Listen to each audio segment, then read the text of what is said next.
Hello, everybody. How are you today? I hope you're having a wonderful day or night wherever you are in this beautiful world. Today, I would like to read for you Milo Imagines the World. Have you heard this story before? I'm going to open up the front and the back cover so you can see the whole subway train.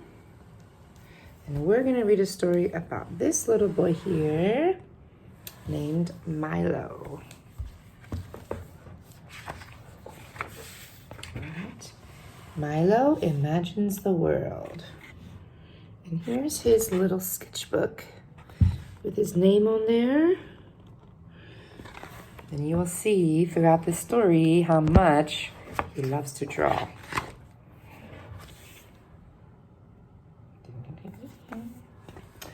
Milo imagines the world. Words by Matt de la Peña. Pictures by Christian Robinson. What begins as a slow, distant glow grows and grows into a tired train that clatters down the tracks. A cool rush of wind quiets into a screech of steel. And when the doors slide open, Milo slips aboard. All right, so here he is going onto the train, onto the subway.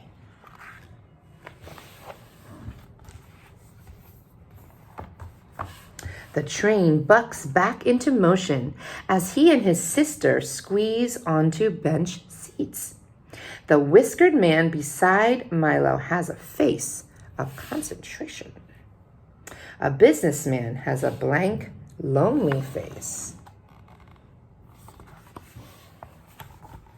The wedding-dressed woman near the far door has a face made out of light, while the dog peeking out of her handbag has no face at all, just a long, lolling tongue.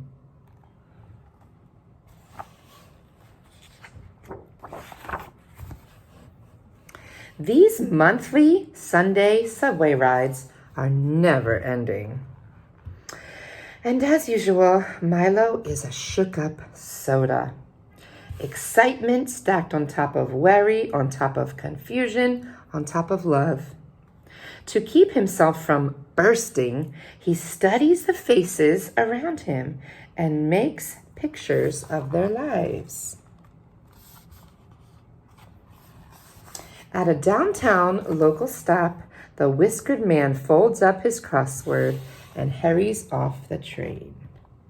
So there's Milo, and he's drawing about the people around him. He's imagining their life. Milo imagines him trudging through brown mounds of slush. It's a 5-flight climb to his cluttered apartment, where he's greeted by meowing cats and burrowing rats.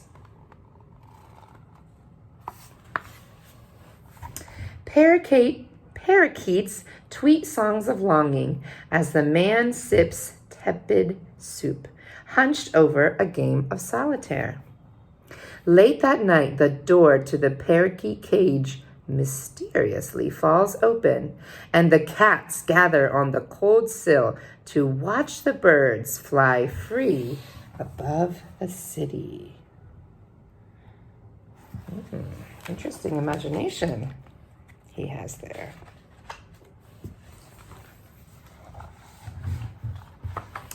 Milo tugs his sister's sleeve and holds up his picture. But even when she turns to look, he can tell she doesn't see. She's a shook-up soda, too. A boy in a suit boards the train with his dad. His hair is a perfect part, and there's not a single scuff on his bright white Nikes.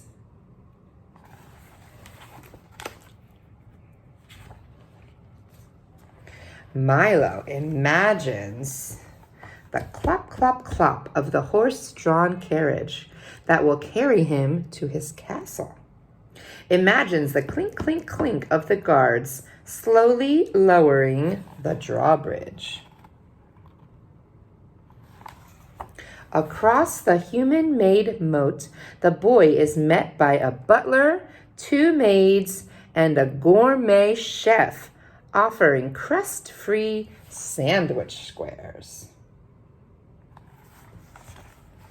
So this is Milo's imagining that little boy on the subway.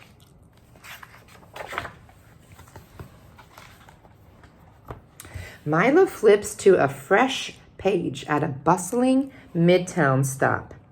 When the wedding-dressed woman strides off the train, a band of street performers launches into "Here Comes the Bride," and everyone on the platform stops and cheers.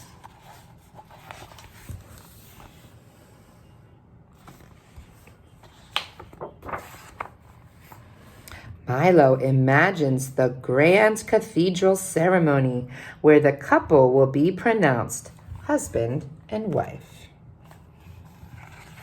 Imagines the groom whisking his new bride to an awaiting hot air balloon where the pilot loads them in with blankets and blasts the heat, and up, up, up they go, hand in hand, beyond the concrete walls of the city, into the infinite blue.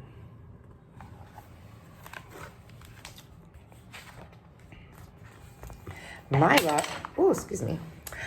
holds up this picture too, but his sister shoos him away. "Can't you see I'm playing my game?" she says. He watches her thumbs bang around her smudged screen, then turns back to the boy in the suit. They lock eyes for a few long seconds, and suddenly it feels like the walls are closing in around Milo.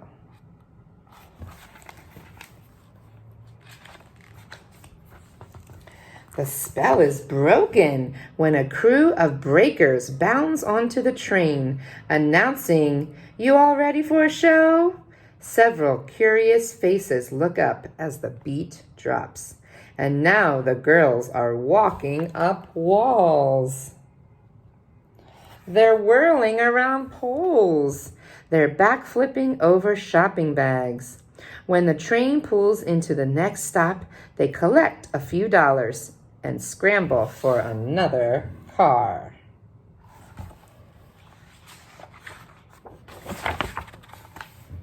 Milo imagines them going from train to train, doing their act as everyone watches. But even after the performances are over, faces still follow their every move when they walk down the electronics aisle at the department store. When they cross into the fancy neighborhood.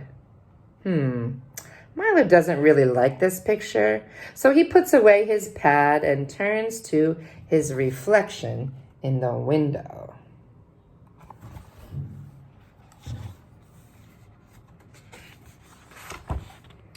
What do people imagine about his face? Can they see him reciting his volcano poem to the class? Can they hear his mom's soothing voice reading him a bedtime book over the phone? Can they smell the chili Colorado bubbling in a pot in his auntie's apartment near the cemetery?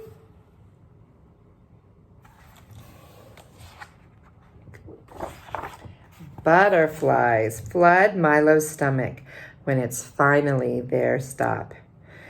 He follows his sister onto the cold station platform and up the stairs. Where is he? Oh, there. Above ground, he's surprised to see the boy in the suit a few paces ahead.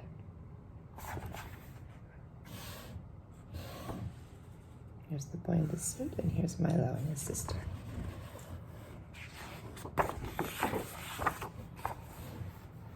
He's even more surprised when the boy joins the long line to pass through the metal detector.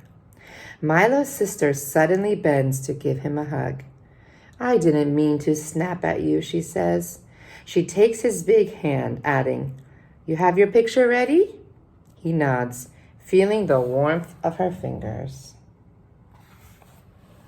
As they slowly shuffle forward, Milo studies the boy in the suit, his dad rubbing his thin shoulders, and a thought occurs to him. Maybe you can't really know anyone just by looking at their face.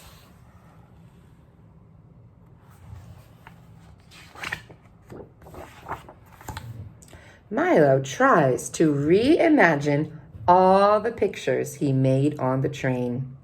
Maybe he could have done it like this instead. So he thinks about different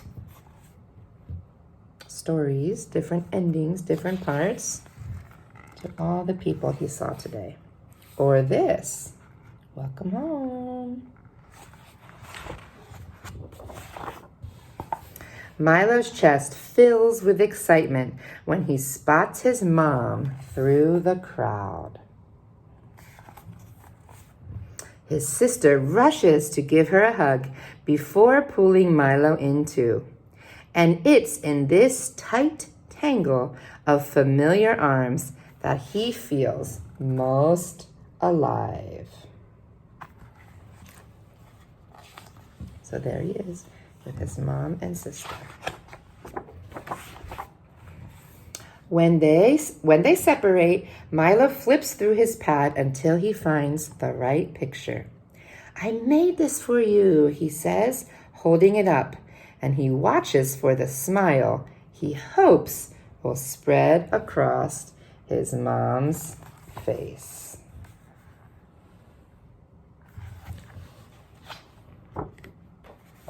And here's the picture that he shows her.